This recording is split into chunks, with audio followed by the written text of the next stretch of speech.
Do you ever feel like your paint is too thin one minute, too thick the next? Do your colors dry down looking completely different than what you mixed?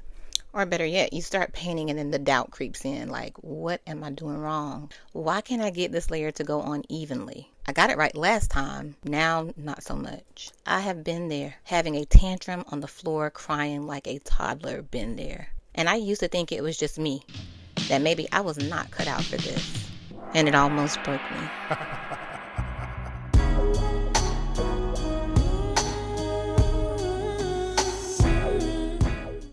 But here's what I learned. It's not just about the paint. It's really about how patient you're willing to be with yourself. So in this video, I want to walk you through exactly what you need to do in order to overcome the inconsistency. We'll talk color, control, and confidence. If you've ever felt like you were alone and struggling with this all by yourself, you're not. Let's paint through it together.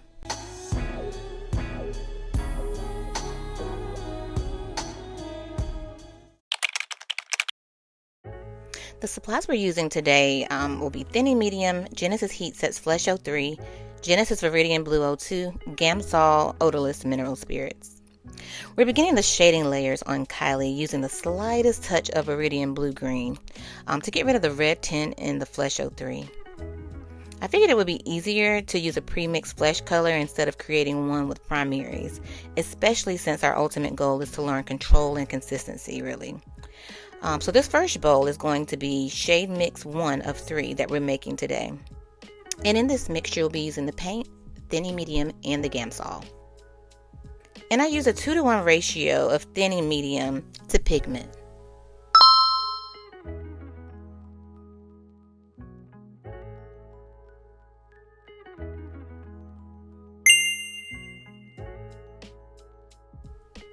Now let's mix our paints. So we want to make sure that we are working in every bit of Thinning Medium as well as the pigment. The pigment can be a little lumpy, so we want to smooth that out really well. I've slowed this down just for effect, but I want you to really grasp how important it is to mix the Thinning Medium along with the paint to get a smooth mixture before adding in your Gamsol. The Gamsol is added to give the paints a little bit more stretch and to make it glide a little bit better on the vinyl.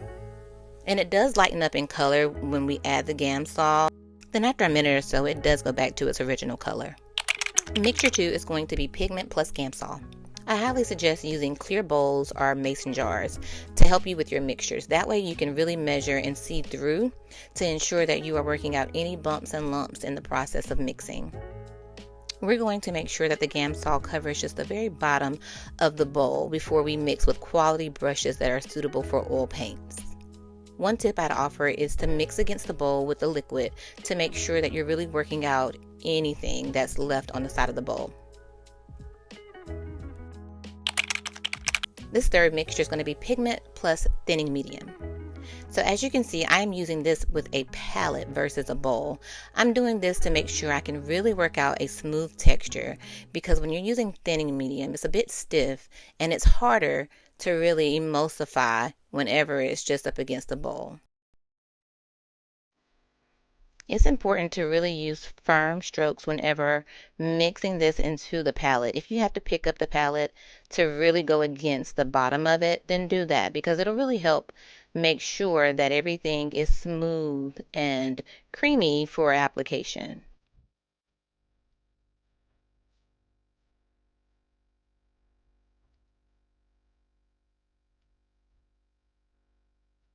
So, I've offered you 3 different shading mixtures for you to choose which one you'd like to work with. Remember, we can control one thing by making sure that our pigment is the same.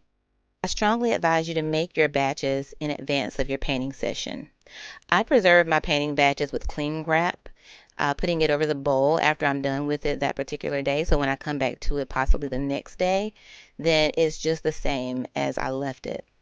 But what we're going to do now is we are going to apply these different mixtures onto the head so that we can see the application process.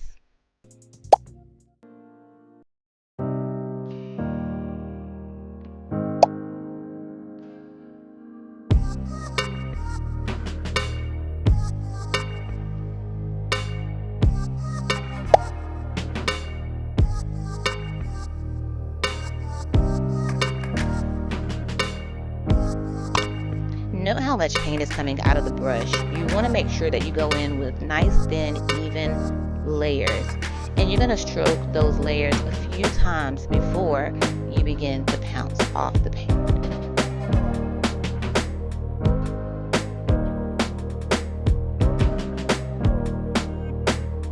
And I also want you to note the unevenness that you see on my kit is very much intentional because I've gone in with underpainting, and that is what creates the depth and enhances the realism for my little peanuts.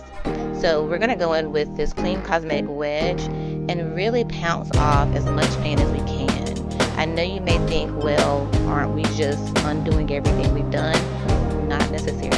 What we are doing here is ensuring a very smooth, even application. Remember that immature behavior I was talking about earlier, the whole temper tantrum?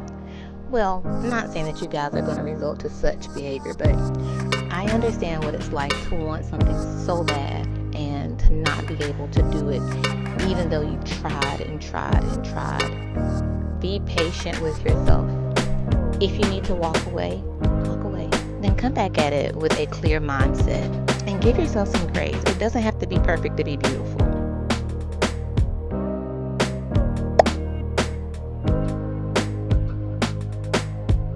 But now we're going to take that paint mixture that has the thin, medium plus Gamsol, and as you can see, it has darkened up a little bit more, and we're just going to apply that very thinly and evenly as well.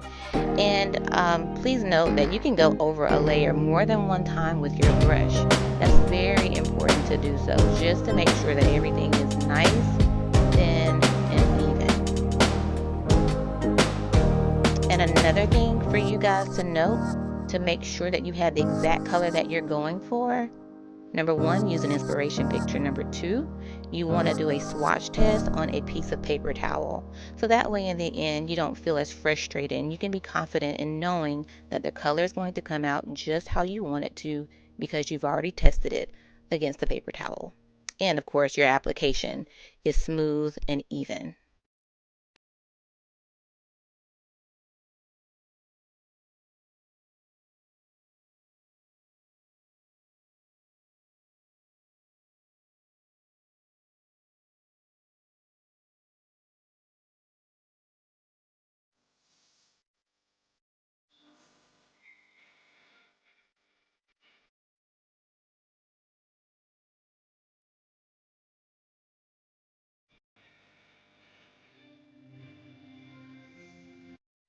With the last shading mixture that has just the thinning medium and the pigment, we really want to go in with very even thin layers because this will make sure that we don't have any patches or blotches against the vinyl whenever this flashes off.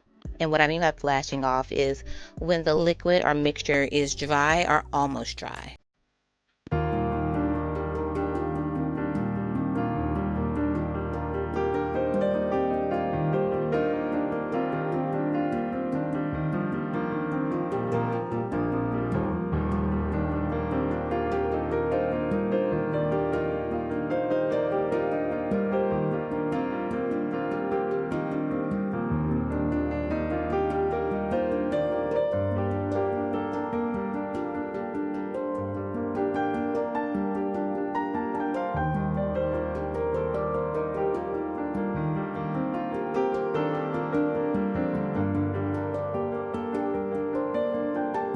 We're done with all three mixtures on the back of the head here of Kylie. So what we've noticed is, of course, the colors are all going to be the same, so it looks pretty much seamless. We can tell that the wash type mixture, of course, looks a little bit drier because that has pretty much flashed off. And then we still see some of the mixture through the shade 1 and the shade 2, which those two have thinning medium in them and is a bit thicker, so will take a little bit longer to flash off. But we can control so much in this process, and that is as long as we pre-mix our color in preparation for the painting session rather than waiting until we get to it. And we'll do a swatch test on a piece of paper towel to make sure we have the right color.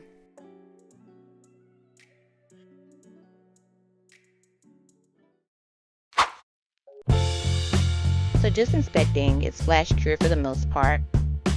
A best practice for beginners would be to allow it to completely flash off before you put it into the oven to make sure that it remains smudge free.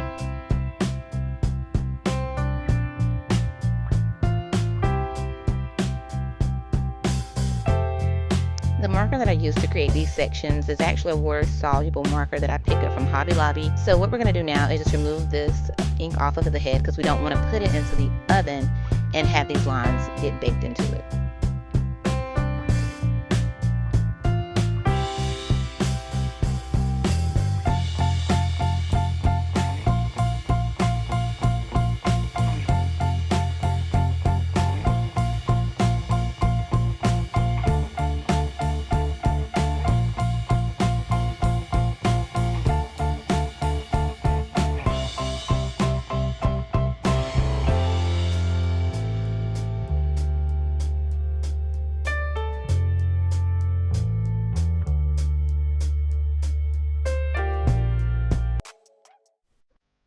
Okay, so you now have 3 new textures or mixtures that you can start to apply to your babies. I've learned that this is most effective for me, and I'm hoping that through this you'll discover what can work for you as well. Just know that you do not have to go through these struggles alone. I've been there and I'm willing to walk alongside you until you can rebuild or build your confidence in painting black and brown babies. Thank you so much for watching, and I hope to see you in the next video. Bye, guys.